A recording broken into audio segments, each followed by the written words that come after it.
Do you have life insurance? Do you hate those pesky relatives?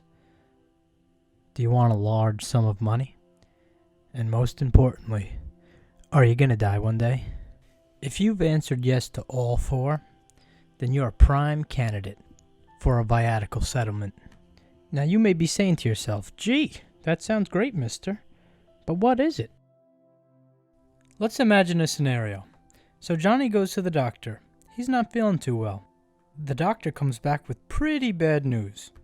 Johnny has a rare disease, and the doctor says he only has 5 months to live.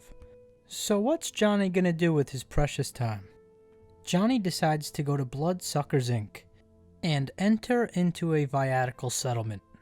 Johnny doesn't have any kids or any immediate family, so he figured, why not sell his life insurance policy? With certain life insurance policies, if the policyholder wants to terminate their policy before the maturity, which would be Johnny's death, they would face severe penalties in regards to the payout. The money they would receive is called the cash surrender value, and the cash surrender value is paltry when compared to the death benefit. He wants the money, he wants to go to Hawaii, so he decides to sell the policy. Can't blame him. So now Johnny gets a nice payday. And now Bloodsuckers is the beneficiary of the policy. And Bloodsuckers sits and waits for Johnny to expire. And after that, they get the nice payout. Johnny is happy, Bloodsuckers is happy. The world keeps spinning. So back when the US was going through the AIDS epidemic, and at that time, AIDS was basically a death sentence. A lot of these AIDS patients were young, they had no kids, and they decided to take out viaticals on their insurance. And thankfully, after years of research, advancements in science, and a better understanding of AIDS overall, AIDS patients slowly recovered, and it was no longer a death sentence. But at this time, AIDS patients had already taken out the viaticals.